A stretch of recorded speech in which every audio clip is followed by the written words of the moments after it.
बिस्मिल्लाहिर्रहमानिर्रहीम। अल्लाहुम्मा रब्बि ज़िदनी इल्मा। अज़ीज़ तालिब इल्मों, हम आप लोगों के साथ चैप्टर नंबर 5 के लेक्चर नंबर 5 के साथ हाज़िर हैं। इस पर्टिकुलर लेक्चर में हम लास्ट टाइम की कुछ बातें करेंगे। जैसे कि आपको याद होगा कि हम लोगों ने लास्ट टाइम बैक्टीरियोफेजेस का जिक्र किया था, यानी कि ऐसे ऐसे वायरसेस जो बैक्टीरिया को इन्फेक्ट करते हैं, बैक्टीरिया में डिजीज़ कॉज करते हैं और सम टाइम उनको खा तक जाते हैं। उन्हें हमने नाम दिया था, याद होगा आप लोगों को, बैक्टीरियोफेजेस। और इसके लिए हेरल और डी टॉर्ट नामी साइंटिस्ट ने काम किया था और इस लंबी रिसर्च के रिजल्ट में पता चला कि बहुत से वायरसेस बैक्टीरिया को खा पी जाते हैं। अब हम जो बात करने वाले हैं वो ये है कि अगर एक वायरस बैक्टीरिया को अटैक करता है, राइट, तो उसका जो मोड ऑफ एक्शन है, मीन वो किन किन स्टेप्स से गुजरने के बाद बैक्टीरिया के अंदर अपनी लाइफ साइकिल कंप्लीट करता है, वो हम अंडरस्टैंड करेंगे। मैं आप लोगों को एक बात और भी याद करना चाहता हूँ कल वाली, वो ये थी कि जो एंटीबायोटिक्स होती हैं, ऐसी मेडिसिन जो बैक्टीरिया के अगेंस्ट यूज़ होती हैं, उन मेडिसिन का कोई रोल नहीं है in controlling the life cycle of viruses. और एक बात इंपॉर्टेंट आपको याद करवानी है, रीइंफोर्स करवानी है, बार बार आपको बतानी है, वो ये कि वायरसेस का अपना एक लाइफ साइकिल होता है। जब तक वो लाइफ साइकिल कंप्लीट नहीं होगा, ये वायरसेस आप ऑर्गेनिज्म या अपने होस्ट को नहीं छोड़ते। एक बात आपको एक और याद करवानी थी कल के लेक्चर में से, कि जो हमारे वायरसेस है ये ऑब्लिगेट पैरासाइट्स होते हैं। इसका मतलब है इनके अपने पास कोई मेटाबॉलिक मशीन नहीं है और ये सारी की सारी जो मशीनरी है वो अपने होस्ट की यूज़ करते हैं। तो इस रेफरेंस से हम स्टडी करने वाले हैं आज life cycle of the viruses.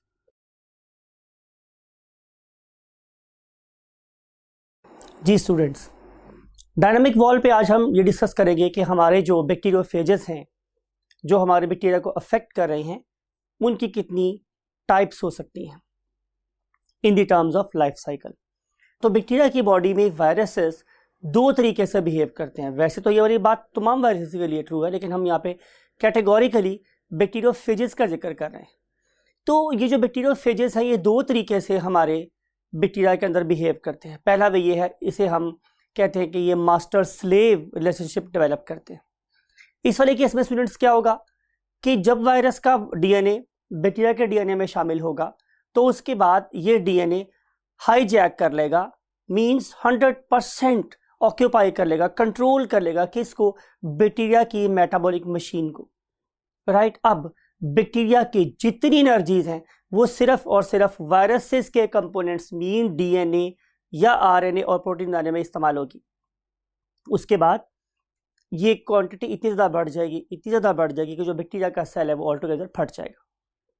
इस केस में जो बैक्टीरिया का डीएनए है वो एक आका के तौर पे काम कर रहा है, मींस वो मास्टर है, और जो बैक्टीरियल मशीनरी है वो चूंकि उसकी बिल्कुल उसके ताबे हो गई है, तो हम उसे गुलाम कंसिडर करते हैं। तो आका और गुलाम के रिलेशनशिप डेवलप होता है इस वाले केस में। लेकिन दूसरे केस में क्या होता है, दूसरे वाले केस में हॉस्ट गेस्ट रिलेशनशिप डेवलप होती है। उस वाले केस में आमतौर पर क्या होता है कि जो अच्छे मेहमान है वो वही कुछ खा लेते हैं जो आपने पकाया होता है, राइट। वो आपको फॉलो कर रहे होते हैं, जो भी आप उन्हें पेश करें वो आराम से उनसे खा लेते हैं। तो इस वाले केस में भी ऐसा ही होगा कि अब जो वायरस का डीएनए है वो अपने आप को आके बैक्टीरिया के डीएनए में शामिल कर लेगा, और जब बैक्टीरिया अपनी चीज़ें बना रहा होगा तो साथ साथ वायरसेस भी अपने आप को मल्टीप्लिकेट कर लेंगे। यानी कि इस वक्त वायरस का रेप्लिकेशन रेट बैक्टीरिया के रेप्लिकेशन रेट के साथ साथ चल रहा होता है। इसका बीइंग पैरासाइट फ़ायदा ये है, ये वाला वायरस बहुत लंबे अरसे तक अपने होस्ट के साथ साथ चल सकता है। फिर अगली बात जो इंपॉर्टेंट है वो स्टूडेंट्स ये कि कभी कभी ऐसा भी होता है कि ये वाला वायरस अपने डीएनए को बैक्टीरिया के डीएनए से सेपरेट कर लेता है, राइट। और उसके बाद ये दोबारा से वही साइकिल स्टार्ट कर देता है जो हमने नंबर 1 पे पढ़ा था, means master slave cycle start कर देता है, राइट। तो ये दो किस्म के साइकिल्स हैं जो आज हम अपने व्हाइट बोर्ड के ऊपर स्टडी करने जा रहे हैं। So let's move to the white board. Welcome to the white board students. और इस साइकिल को अंडरस्टैंड करने के लिए हमें कुछ बातें दोबारा से रिवाइज करनी है। नंबर 1 के बैक्टीरियोफेजेस ऐसे फेजेस होते हैं, ऐसे वायरसेस होते हैं कि जो बैक्टीरिया को इन्फेक्ट करते हैं। अब हम जिस बैक्टीरियोफेज पे पहले रिसर्च कर रहे थे उसका जो होस्ट था वो इकोलाई था। तो हम लोगों ने इस पर्टिकुलर होस्ट को लेकर जब हमने इसकी इलेक्ट्रॉन माइक्रोस्कोपी की तो हमें पता चला कि ये जो बैक्टीरियोफेजेस हैं बेसिकली ये इनकी शक्ल किसी टैडपोल से मिलती है, और ये शक्ल कुछ वैसी है जैसी कि हमने लास्ट लेक्चर में स्टडी किया था। आपको याद होगा कि इसके अंदर इसका एक हेड था, समथिंग लाइक इट, और उस पर्टिकुलर हेड के नीचे फिर हमारे पास दो किस्म की ट्यूब्स थी। एक ज़ाहिर अंदर वाली ट्यूब थी और इसके बाहर एक और डिफरेंट प्रोटीन की बनी हुई एक और ट्यूब थी जो कि ऊपर कॉलर और नीचे एंड प्लेट के साथ अटैच थी, राइट। तो ये दूसरी ट्यूब थी। अंदर वाली ट्यूब के ऊपर एक और प्रोटीन की बाहर वाली ट्यूब प्रेजेंट थी जो ऊपर एक कॉलर वाली पॉइंट पे अटैच थी। ये tube, this point is called as collar, और जो इसका नीचे वाला एंड है वो एंड प्लेट के साथ अटैच था, एंड प्लेट के साथ।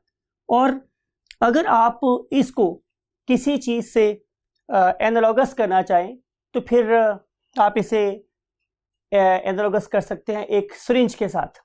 आपको पता है सिरिंज में भी ऐसे ही होता है कि बाहर एक ट्यूब होती है और उसके अंदर एक वो रबड़ बंजर के साथ सेकंड रॉड है जो मेडिसिन को इंजेक्ट करने का काम आ रहा होता है। ये बिल्कुल कुछ वैसा ही डिवाइस ने बनाया हुआ है जिसकी मदद से ये वाला वायरस अपने डीएनए को बैक्टीरिया की बॉडी में इंसर्ट कर सकता है। So never forget the importance of this very device.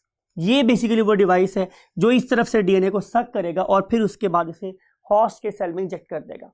फिर एंड पे यहाँ पे एक पॉइंटेड स्ट्रक्चर लगा हुआ है स्टूडेंट, समथिंग लाइक इट।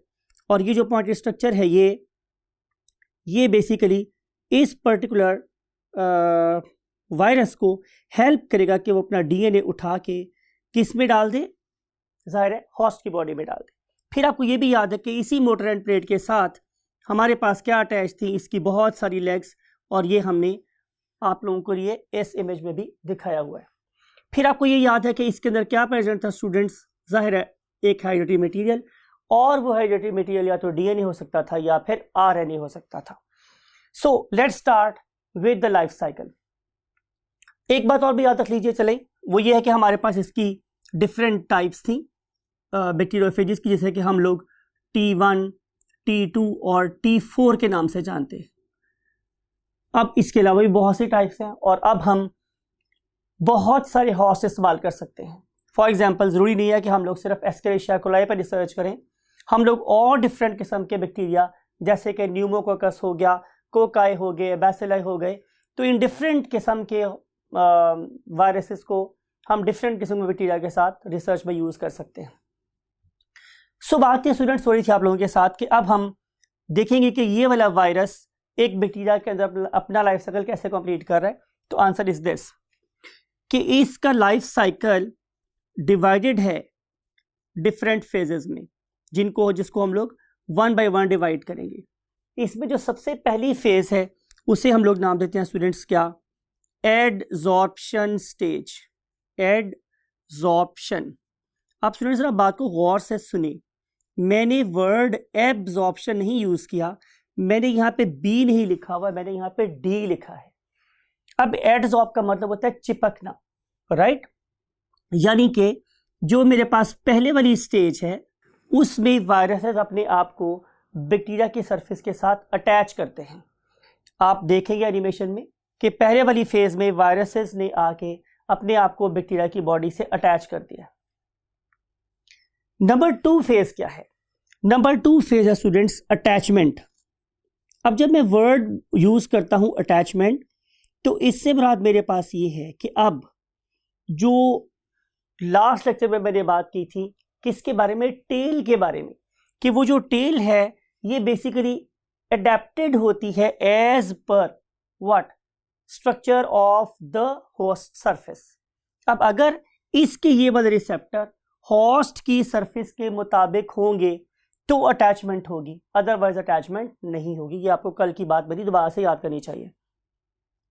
इस वाले केस में अगर होस्ट और उसका पैरासाइट दोनों की दोनों चीजें कैसी हैं, कोइंसाइडिंग हैं, तो फिर इन दोनों के दरमियान में वीक फोर्सेस डेवलप हो जाती है, राइट। मैं फिर बोल रहा हूं कि इफ रिसेप्टर्स आर मैचिंग, अगर जो रिसेप्टर्स है वो कैसे हैं, मैचिंग है, आपस में मिलते जुलते हैं, तो ये वाला प्रोसेस स्टार्ट होगा, अदरवाइज ये वाला वायरस होस्ट को इन्फेक्ट नहीं कर सकता, राइट। यहां पे डेवलप हो जाएगी स्टूडेंट्स क्या, weak forces, it is something like hydrogen bonds और even bit more stronger bonds. जी स्टूडेंट्स, जो इसके बाद रिसेप्टर्स पे फोर्स डेवलप होने के बाद, वीक हाइड्रोजन फोर्सेस डेवलप होने के बाद जो थर्ड फेज है उसे हम लोग नाम देते हैं पेनिट्रेशन। और पेनिट्रेट का मतलब ये होता है कि हम किसी चीज़ को दाखिल कर रहे हैं किसी चीज़ के अंदर, फॉर एग्जांपल कि अब इसका जो वायरस का डीएनए है अब वो बैक्टीरिया के बॉडी में दाखिल हो जाएगा, पेनिट्रेट हो जाएगा। तो इस पर्पस के लिए आप ज़रा गौर से देखें, जहाँ इस पर्टिकुलर जोन को मैंने ब्लैक कर दिया है, यानी कि हम लोग वायरस के बिल्कुल एंड की बात कर रहे हैं। अल्लाह ताला ने इसको नवाजा है ख़ास किस्म के एंजाइम से, जिन्हें हम जो लाइसिस कर सकता है, लाइसोजाइम्स, राइट। अब ये जो लाइसोजाइम्स हैं स्टूडेंट्स, ये क्या करेंगे कि ये बैक्टीरिया की सेल वॉल को डिसॉल्व कर देंगे, यानी कि they will carry out what the effect of dissolution, ये डिसॉल्व कर देंगे what, cell wall of bacterium, right. जब उन्होंने उसको डिसॉल्व कर दिया तो उसके बाद अगला फेज स्टार्ट होगा।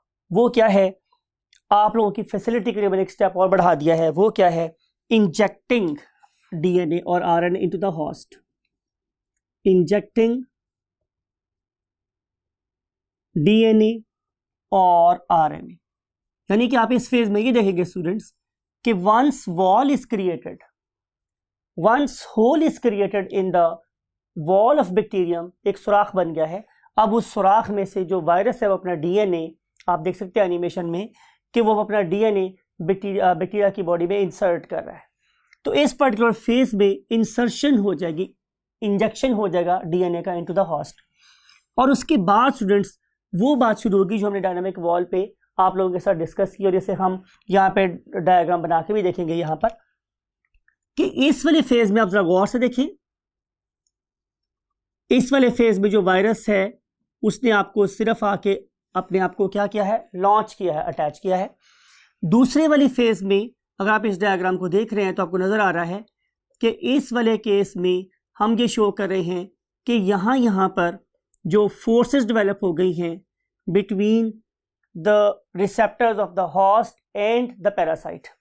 और इस वाले केस में, नंबर 3 केस में आप देख रहे हैं कि अब जो वायरस है उसने अपनी जो टेल है वो बिल्कुल बैक्टीरिया की वॉल के साथ अटैच कर दी है। और इस टाइम पे जो ये वायरस है वो एंजाइम रिलीज कर रहा है इन इट्स सेल वॉल, और ये Aahista Aahista Aahista you can see कि इट इज मूविंग डीप और ये सेल वॉल को डाइजेस्ट कर रहा है।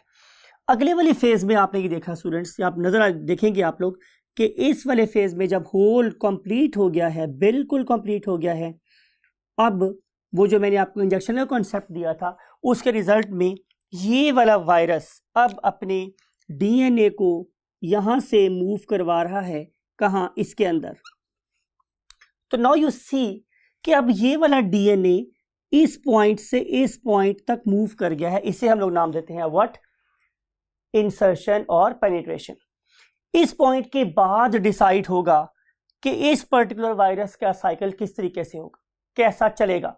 लेकिन अहम बात यह है कि इस पर्टिकुलर ऑर्गेनिज्म का काम यहां तक था सिर्फ कि उसने अपना डीएनए यहां पे इंसर्ट कर लिया। उसके बाद ये जो बाहर वाली चीज है इट विल बी लॉस्ट, इसी कोई काम नहीं है। ये इसको यहां से डिटैच कर देना या उसका अटैच रहना या यहां से उतर जाना कोई मानी नहीं रखता, राइट। अब हमने सिर्फ और सिर्फ क्या देखना है कि ये वाला डीएनए 2 तरीके से बैक्टीरिया को डिक्टेट कर सकता है। पहला वे मैंने आपको क्या बताया था कि मास्टर स्लेव रिलेशनशिप होगी। इस वाले केस में ये वाला डीएनए बैक्टीरिया को बाहर बैठे बैठे सारी मशीनरी को कंट्रोल करेगा, और ये वाला डीएनए बैक्टीरिया की मशीन को इस्तेमाल करते हुए सारी की सारी चीजें अपने मुताबिक बनाएगा। यानी कि एक टाइम विल कम कि जब ये जो बैक्टीरिया है, राइट, इस पर्टिकुलर बैक्टीरिया की मैं बात कर रहा हूं, it will become full of viruses. और आपको जब मैं बात करूंगा तो आपको समझ आ जाएगी कि जाहिर है इसमें बहुत सारे क्या बन जाएंगे, कैप्सिड्स। डेफिनेटली ये कैप्सिड्स कैसे बने हैं स्टूडेंट्स, कैप्सोमियर्स के आपस में मिलने से। और जाहिर है ये कैप्सोमियर्स किसने बना के दी हैं, जाहिर है बैक्टीरिया के राइबोसोम्स ने। तो बैक्टीरिया के राइबोसोम्स पे किसने कब्जा कर लिया, वायरस के डीएनए ने। जब सारा कब्जा उसका होगा तो हर एक चीज किसकी बनेगी स्टूडेंट्स, वायरसेस की। तो नाउ यू मे सी कि यहां पे huge number of bacterial DNA और आरएनए और क्या शामिल है, ये कैप्सिड्स। तो इस बैक्टीरिया की क्या हो जाएगी स्टूडेंट्स, लाइसिस, ये फट जाएगा, बर्स्ट हो जाएगा। और बर्स्ट होने के बाद आप ये देखेंगे कि ये बर्स्ट होने से पहले ये दोनों चीज़ें आपस में दोबारा से मिल गई हैं, और दोबारा से मिलने के बाद डेफिनेटली हमारे पास क्या प्रोड्यूस हो गई हैं, मोर वायरसेस। और ये वायरसेस क्या कर सकते हैं, डेफिनेटली इनके साइड पे या इनके साथ जो नॉर्मल बैक्टीरिया हैं, इन्हें मैंने डेलिबरेटली ब्लू से ड्रॉ किया है कि जो नॉर्मल बैक्टीरिया हैं, then they will carry out the same process जैसा इसके साथ हुआ था, इस नंबर 1 फेज में हो रहा था, वही वाले काम इस नए बैक्टीरिया के साथ भी होंगे, और ये बैक्टीरिया भी इसी नंबर फेज के ऊपर नंबर 1 जैसी स्टेट में चला जाएगा। तो इस तरीके से ये जो वायरसेस हैं ये क्या कर रहे हैं स्टूडेंट्स, डिफरेंट बैक्टीरिया की साथ अटैचमेंट करते हैं, उनके साथ वीक फोर्सेस डेवलप करते हैं, उसके बाद अपना डीएनए इंसर्ट करते हैं, उनकी मशीनरी को ऑक्यूपाई कर लेते हैं और फिर सारा काम उससे अपना करवाते हैं। तो ये सारे के सारे 5 फेजेस हैं जो बेसिकली मास्टर स्लेव रिलेशनशिप में हमारे साथ चलते हैं। इसलिए मैं इस पर्टिकुलर साइकिल को मास्टर स्लेव साइकिल के नाम से लिख रहा हूँ, और मैं इसे बोलता हूँ कि ये लाइटिक लाइफ साइकिल है, लाइटिक लाइफ साइकिल। इस वाले केस में बैक्टीरिया की बॉडी फट गई थी, इसलिए हम इसे लाइटिक बोलते हैं। लेकिन एक किस्म का साइकिल और भी था, आपको याद है, आप लोगों की बुक में वो डायग्राम इसके नीचे ही साथ अटैच है, लेकिन मैं आपकी कन्वीनियंस के लिए इसको और बेहतर तरीके से लास्ट फेज में ड्रॉ कर रहा हूं। तो आप भी जहां पे देख रहे हैं कि ये वही बैक्टीरियम है that is going to be affected, जो उसको अफेक्ट होने वाला है, और इसके ऊपर अटैच है ये हमारा क्या, वायरस। और ये वायरस लॉन्चिंग करने के बाद के लॉन्च करने के बाद क्या करेगा स्टूडेंट्स, नंबर 2 फेज के ऊपर ये वीक फोर्सेस डेवलप करेगा, किसके साथ, जाहिर है with the wall of the host, यानी कि कुछ इस तरीके से। अब ये वाला साइकिल मैंने इतनी मरतबा रिपीट कर दिया स्टूडेंट्स, इतनी दफ़ा ये बातें रिपीट हो गई हैं कि अब तो ये बातें शायद आप लोगों को हिफ्स हो गई होंगी, राइट। तो सेकंड स्टेप में यहाँ पे वो फोर्सेस डेवलप हो रहे हैं, और थर्ड वाले पॉइंट पे यू मे सी कि अब पेनिट्रेशन हो रही है, राइट। इस पर्टिकुलर पॉइंट से जो वायरसेस हैं, they are injecting their DNA into the host body, ठीक है, होस्ट बॉडी के अंदर इंजेक्ट कर रहा है अपना डीएनए इस पर्टिकुलर पॉइंट से इस पर्टिकुलर पॉइंट तक। हमने इसे नाम दिया था व्हाट, पेनिट्रेशन या इंसर्शन। और इससे आगे वाली फेज में जो कि डेफिनेटली इस वाले स्टाइल से डिफरेंट है, अब क्या हो रहा है स्टूडेंट्स कि जरा गौर से देखिएगा, I need your attention more than 100%। इस वाले केस में लुक एट दिस कि ये बैक्टीरिया की वॉल है, इसके अंदर ये बैक्टीरिया का अपना सिंगल सर्कुलर डीएनए है, और ये मेरे पास प्रेजेंट है linear DNA of viruses, right. ये याद रखने वाली बात है कि ये एक से लीनियर डीएनए या आरएनए का मॉलिक्यूल है, वट एवर, लीनियर डीएनए और आरएनए। अब ये वाला डीएनए अपने आप को शामिल कर लेगा किसके अंदर, बैक्टीरिया के डीएनए में। यानी कि अगली फेज में अगर मैं डायग्राम ड्रॉ करूंगा तो आप लोगों को कुछ ये एहसास होगा कि समथिंग लाइक इट, कि अब वायरस का डीएनए बैक्टीरिया के डीएनए में शामिल हो गया है, इनऑक्यूलेट हो गया है, राइट। इस पर्टिकुलर डीएनए को हम एक नाम दे सकते हैं, इसे हम बोलते हैं रिकॉम्बिनेंट डीएनए, क्योंकि इसमें 2 डिफरेंट तरह के डीएनए आपस में मिल गए हैं, राइट। अब इस पर्टिकुलर डीएनए ने क्या करना है, बैक्टीरिया के साथ मिल के रहना है, इस टाइम पे हम इस वायरस को प्रोफेज या प्रो वायरस का नाम दे सकते हैं, राइट। अब इसकी मल्टीप्लिकेशन किसके साथ एसोसिएटेड है? बैक्टीरिया के डीएनए के मल्टीप्लिकेशन के साथ या रेप्लिकेशन के साथ। यानी कि अगर ये वाला डीएनए अपने आप को डुप्लीकेट कर रहा है, जो मैं आपको शो करने की कोशिश कर रहा हूं, जो you may find this thing, कि अगर ये अपने आप को डुप्लीकेट करने की कोशिश कर रहा है तो साथ साथ वायरस का डीएनए भी रेप्लिकेट हो रहा है, यू मे से इट, राइट। और आप लोग एक कॉन्सेप्ट पढ़ के आए हैं ग्रेड 9 में, वो स्टूडेंट कॉन्सेप्ट क्या था? वो कॉन्सेप्ट था बाइनरी फिशन वाला। यानी कि अब ये जो बैक्टीरिया है ये अपने आप को 2 इक्वल पार्ट्स में डिवाइड कर देगा। जब ये वाला प्रोसेस हो रहा होता है तो आपको ये बात पता है कि एक डीएनए इस तरफ मूव कर जाता है जो शायद ओल्ड है, और जो नया बना हुआ डीएनए है वो इस तरफ मूव कर जाता है, राइट। से हमने इस बैक्टीरिया को 2 डॉटर बैक्टीरियम में डिवाइड कर दिया, राइट। हमने इस पेरेंट बैक्टीरियम को 2 डॉटर बैक्टीरिया में डिवाइड कर दिया by the process of what? Binary fission. तो आप लोग क्या फाइंड करेंगे कि अब इन दोनों के अंदर इस पर्टिकुलर वायरल डीएनए की कॉपी मौजूद है। तो हेंस ये बैक्टीरिया के साथ साथ चलता रहेगा। इस किस्म के लाइफ साइकिल को हम लोग नाम देते हैं स्टूडेंट्स क्या? होस्ट गेस्ट रिलेशनशिप वाला साइकिल, और हम इसे नाम देते हैं क्या? Lysogenic life cycle. Lysogenic life cycle. इसको साइक्लिक शो करने के लिए हम क्या लगा सकते हैं स्टूडेंट्स? जाहिर है इसमें एरोस लगा सकते हैं, राइट, समथिंग लाइक इट। और फिर जो काम इस बैक्टीरियम के साथ हुआ है, जाहिर है वही वाला काम इस बैक्टीरियम के साथ भी होगा। लेकिन याद रखने वाली बात यह है कि ये वाला प्रोसेस मींस ये वाला साइकिल, जिसे हमने क्या नाम दिया था? लाइसोजेनिक लाइफ साइकिल, ये कभी भी इस वाले लाइफ साइकिल में शिफ्ट हो सकता है। और इस प्रोसेस को हम लोग नाम क्या देते हैं students? Induction. We call it as what? Induction. This process or phase is called as induction.